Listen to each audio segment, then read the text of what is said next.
RFM Matin. RFM Matin. Émission Billet au Sénégal. RFM Matin 7h40 ñu dalal sunu gan Abibatou Mariama Sylla salaamaaleykum. aleykum salaam. ñu ngi lay dalal jàmm njiital jigéenu CSA présidente mouvement national des femmes de la CSA confédération nationale confédération des syndicats autonomes am na ndaje gu ngeen di amal ci bésub tey bi ci seen siège ba nekk ca Parcelles unité 22 jëm ci màggal journée internationale de la femme africaine jigéenu Afrique ngeen ci waxtaane li jëm ci gën a dooleel jigéen ñi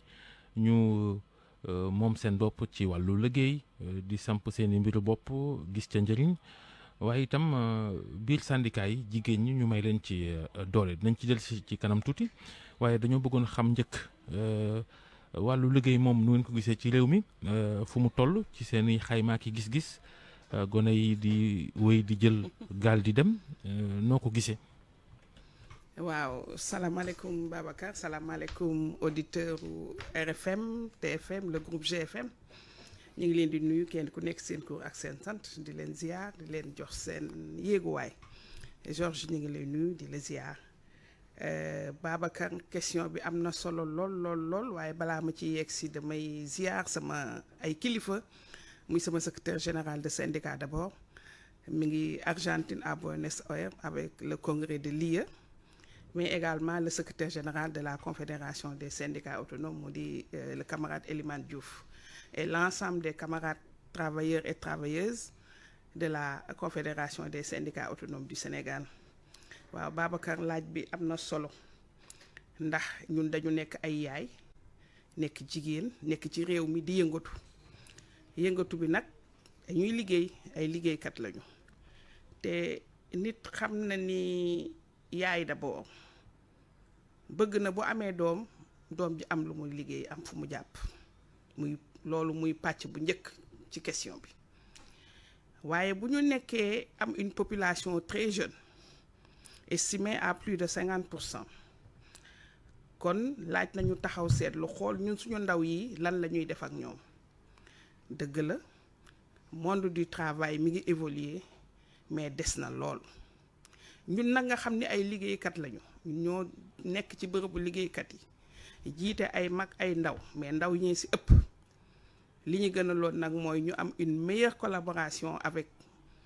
ñi ñuy woote ñi nga xam ñoom ñooy jël liggéeykat yi ñu ko wax les employeurs ma di leen nuyu au passage que ñu gën a ubbeeku gën a collaborer surtout avec l'État pour pouvoir jël xale yi ñu am liggéey parce que xale Sénégal am nañu ay diplôme jàng nañu dëgg la nag bu ñuy dem ci formation professionnelle am na lu ci sooxe parce que boo ko jëlee nattee ko sa kër walla sa ginnaaw kër rek xale bi bu nekkee école dañ ko naan demal école primaire mu am entrée en sixième ñu ni ko demal collège mu dee am BFM ñu ni ko demal lycée alors que dans d'autres pays bu xale bi jàngee ba am BFM rek déjà dañ koy orienter sur des filières yoo xam ni bëgg-bëggam la te dina si gis njëriñ ce que je veux dire par là c'est que quand l'enfant est au niveau du brevet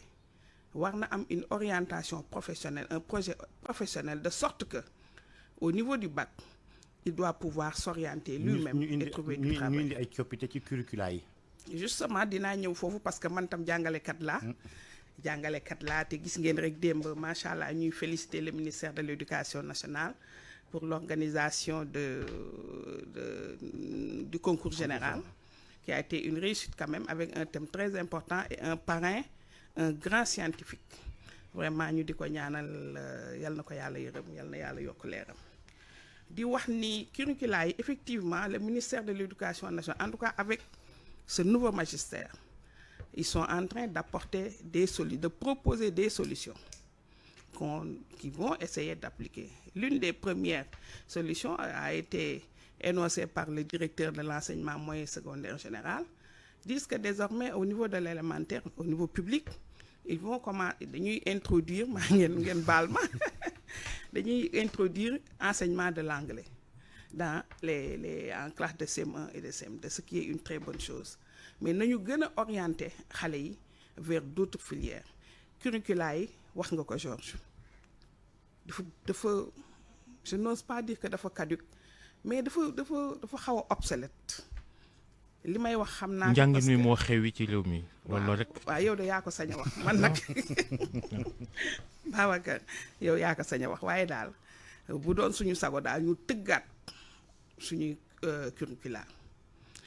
Inspection générale de l'éducation et de la formation IGF nekk nañ fi am nañ ay inspecteurs yu xarañ war nañoo mën a def nag de nouvelles assises de l'éducation orientées vraiment vers le professionnalisme. Diomaye de wax na ko xanaa ñu xaar rek ba xam nu ñuy jëmalee yëf yi gaaw cee waxtaan ndax nul na lu jàmp ndax àdduna mi ngi ñuy raw. wallaay àdduna mi ngi ñuy raw ndax boo ko xoolee rek ci yeneen dëkk yi. xale bi buy jàng par semestre lay def bu jàngee daal di avancer taf nga ne xale bi am na diplôme professionnel orienté nañ ko mi ngi liggéey à tel lieu donc ñun effectivement son excellence le président joxe na ko comme instruction donc foog naa ni les ministres n'est-ce pas les directeurs normalement vont suivre et exécuter le plus rapidement possible en tout cas enseignement bi moom jar nañu xoolaat ka bu baax a baax Babacar yaa ko sañ wax nag man sañu ma ko wax kon duma ci delluwaat. ci wàllum xëy ci lañu njëkkee. est-ce que da ngeen remarqué ne xëy mu ngi am solo lool wala ñu ngi yokk ñuy am xëy wala les emplois sont menacés. Si l'on se réfère bien évidemment à rapport ba nga xamante ne génn nañ ko fan yi passé jëm ci ñi nga xamante ne ñoom ñooy ñàkk seen liggéey ak ñi nga xamante ne ñoom ñooy am seen liggéey la situation de l'emploi au Sénégal. Situation emploi au Sénégal depuis Covid dafa wàcc. Covid on a rencontré tellement de difficultés tellement de licenciements n'est-ce pas de travailleurs et de travailleuses de sorte que vraiment c'est alarmant nit ñaa ngi ñàkk seen liggéey rawatina nag jigéen ñi de tout bord. Que ce soit dans les entreprises. Pourquoi jigéen ñi? waaw parce que jigéen ñi elles sont le plus souvent victimes. jigéen ñi ñu ngi jël gaal yi léegi. waaw looloo ma ci jaaxal waaye nañ toog ñooy yaay yi parce que bu ñu jëlee gaal yi kon xam nga du ñu mangoog daal nañ ñu ngi leen di ñaan ñu toog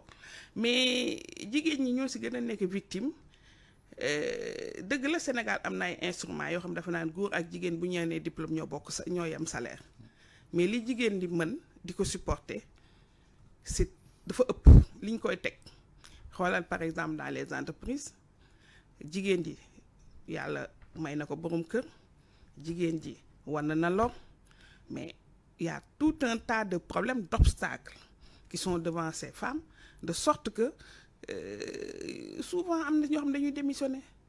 pour des faits de violence parce que c'est pas parce que dañ la dóor parce que dañ la saaga non mais am na ay xeeti métital ay xeeti bunduxataal yoo xam ni buñ ko defee nit ki finalement day démissionner bu démissionner mu wàññi loxoom loolu nag si niveau boo gis que ce soit les hauts cadres parce que li may wax les problèmes des femmes sont les mêmes aussi bien qu'on est employeur ou bien travailleur ñoo bokk problème ñoo bokk ay soucis parce que ñoom it am nañ ay soxla mais ci ñi nga xam ni c'est la masse les travailleuses n'est-ce pas foofu la gën a méttee domaine boo demoon santé elles sont bousculées elles sont harcelées elles sont violentées demal nag waxuma nag nga dem par exemple si miina daan doole yi les gens de maison. santé itam am na ñi nga xamante ne aussi ñu ngi leen di joxuñ baaraamu tuuma seen ñuy doxale ci centre de santé yeeg hôpital yeeg yu ni mel. ça c'est des problèmes d'accueil et de disposition dans les centres de santé. bañ a yitewoo malade yeeg di waxtaan ay wax yi. tonti nag wala ay wax yi. kenn du jàng mbirum paj jàng ba am say diplôme ñëw ñu jox la place ngay liggéey malade bi ñëw nga am nooy dexee ak moom c'est des dispositions certainement je ne dis pas que amoon mais c'est des dispositions qui manquent dans les services de santé les services d'accueil et d'orientation est-ce qu'elles sont équipées avec le bon personnel c'est des questions comme ça si par exemple nga ñëw di recruter de façon des gens qui n'ont pas assez qui n'ont pas les mérites ou bien qui n'ont pas les compétences pour être là il faut ça peut toujours arriver mais le personnel de santé souvent vit n'est-ce pas des moments d'harcèlement et de violence dans leur milieu de travail et c'est flagrant souvent ils sont harcelés. wolof waaw dañ leen di bundaxataal di leen mettital du ñoom kese wax naa la maa ngi lay wax léegi ci jànq yi dafa am benn convention bu ñuy wax convention numéro 189 bu organisation internationale du travail loolu lu mu wax nañu gën a jox gëdd jànq yi jéem leen formalisation bi mooy lan au moins ñu mën leen jox un salaire décent. jànq yi moom ni ñu leen di gérer ci kër yi c'est scandaleux traitement bi payoor gi ça c'est un fléau là. waaw c'est un fléau mais ñu ngi ciy xeex en tout cas ñun confédération des syndicats autonomes am nañu benn syndicat boo xam ne ay jànq lañu dañ leen wutal sax un conseil juridique pour que ku ci am problème dans ton milieu de travail vous venez vous êtes accompagné au niveau de ñu gunge la ci niveau inspection du travail ngeen dem ñu xool nan la ñuy régler ces situations mais dama doon wax ni Sénégal dafa war a def ay jéego ci affaire u jànq yi dëgg la xëy na lii convention bi waxee Sénégal mënu ko respecter parce que fay nit par exemple 80 à 100 000 inscrit que IPRES à caisse de sécurité sociale di ko jox congé peut-être que man avec mon salaire xëy na du ma ko mën mais war nañu mën a gis trouver des palliatifs de sorte que ñu mën a gën a jox gëdd les gens de maison gën leen rendre leur dignité parce que nit ki boo bafoué sa dignité rek da ngay daal di wàññi lu bari ci moom te ñun loolu bokk na suñu xeex. est-ce que bafoué dignité bi sax dem njëkkewul ci niñ leen jàppee niñ leen di tuddee domestique jànq beeg. waaw mii na daan doole daal foog naa ne man moom boobu laay gën di utiliser waaw mii na daan doole c'est un terme doux je pense que qui ne blesse pas trop jànq nag bon vous savez ay olof lañu dañuy làkk rek mbindaan domestique ak waaw c'est des mots yoo xam ne mais pourtant dans le milieu du travail les gens sont en train de se corriger xëy na nag xam nga parfois milieu du travail dañu am langage boo xam ni xëy na le commun du mortel la population duñ ko mën di utiliser à % mais quand même le langage employé de maison entre autres ay français la ah mais ci seen ndajam tey bi da ngeen di waxtaanee ba tey jigéen ñi ndax journée internationale de la femme africaine mooy ci li ngeen sukkandiku ngir amal ndaje mi tey autonomisation des femmes maanaam xëy na mbiru jànq yi ñuy wax ni sax xëy na bu jigéen ñi mënal seen bopp toog seen i dëkk defal seen i bopp ay mbir duñu soxla ñu ñëw taax ñu leen di teg liñ leen di teg coow lu yàgg la ci réew mi autonomisation des femmes lu tax rek ba yëf yi doxul ba léegi jigéen ji di mën a sóob seen i mbir bopp di ci gis seen bopp. waaw Babacar loolu moom mooy wax ci li may wax autonomisation au début et à la fin autonomisation des femmes man de maa ngi fàttaliku bi ma nekkee xale c'était plus jeune bi ñuy wax Beijing je pense 95 il y avait beaucoup d'associations donc j'ai grandi comme ça sous la coupole de ces grandes dames liggéey bi Sénégal def signer le protocole de Maputo tout ça vraiment pour participer au développement à la promotion des droits humains à la promotion de la femme qu'elle soit travailleuse mais l'essentiel est que la femme puisse retrouver sa dignité comme il faut malheureusement ñun ñi nga xam ni léegi ñun daanaka ay mag lañu dootuñu xale seetlu nañ ñu ba tey dafa des dafa sooxe lu bëre boo xoolee surtout dans le monde rural les femmes ont encore besoin de moulins à mil les femmes ont encore besoin d'électricité mais surtout man mënatuma comprendre suuf la terre damay ñëw mënatuma comprendre tey ñu nekk ci benn lieu benn village benn circonscription boo xam ni les femmes ne peuvent pas accéder à leur propre terre c'est ça la grande question qu'est-ce qui se passe il faudrait que les autorités tëggaat wootewaat teg nit ñi ni leen kaay leen ñu xool comment pour que ni ñu koy waxeeti alal ji nga xam ni moo nekk ci réew mi delluwaat ci population bi surtout delluwaat ci jigéen ñi ñooy dem ñooy jur ñooy ëmb ñooy imbi ñooy yar ñooy dem école man am na jigéen ñoo xam ni seeni maîtresse doom sax wala leen di wax yow ani papaay diw parce que papa yaa ngi fi mais amuñu jot ña ngay daw di dem di dellu si mais jot googu ñu ñàkk nañu fexe ba jël en compte que ni jigéen ñi nga xam ne ñi ngi ci kër gi liggéey ba ñuy liggéey c'est aussi valable que ñoom la ñuy liggéey au bureau c'est ce qu'on appelle l'économie des soins et ça je pense que En tout cas, nous, les femmes de la CESA, nous sommes en train d'y travailler. Parce que bi ñu demee ren conférence internationale du travail, on a travaillé sur l'économie des soins et le travail décent. Comment le nit ki fekkee parce que amul salaire demul dikul doo considérer liggéey bi muy def ci kër gi. Ça c'est important, Georges. Yow yaa ngi fii tey sa jabar ma nga ca kër ga ma ngay sang xale ya dem na marché bale na def na mu amee jànq bu ñàkkul jànq mais est-ce que tu penses rémunérer cela? Je pense que c'est des questions, ce sont des pistes de réflexion sur lesquelles les travailleurs et les travailleuses doivent réfléchir pour pouvoir trouver des solutions. Est-ce que loolu mënul jaar aussi ci responsabilisation ñu responsabilité ak benn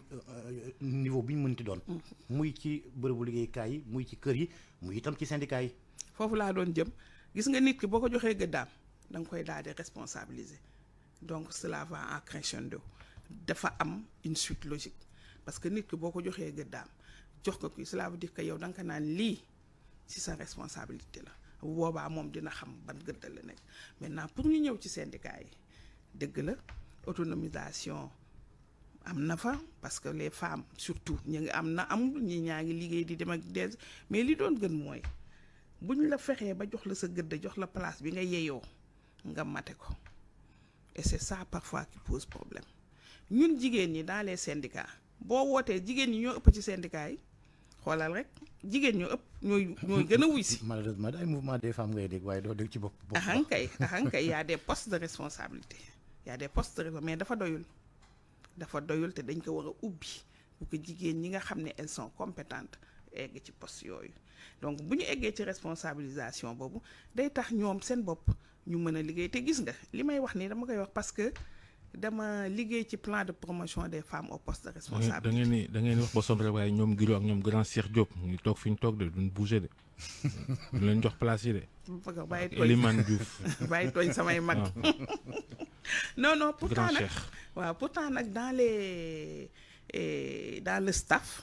ils ont des adjointes femmes à la synthèse. Dans le secrétariat exécutif, il y a des adjointes femmes, il y a au moins une femme adjointe. Au niveau de la CSA, moi, je suis dans le secrétariat exécutif quand même,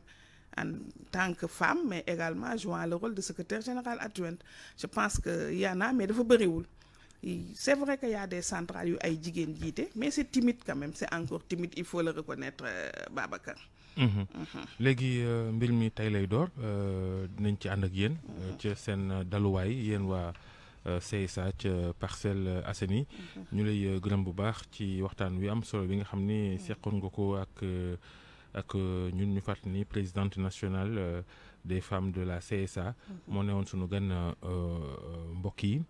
di Abibatou Mariama Sylla ñu yendu ak jàmm jërëjëf Georges jërëjëf Dieynaba.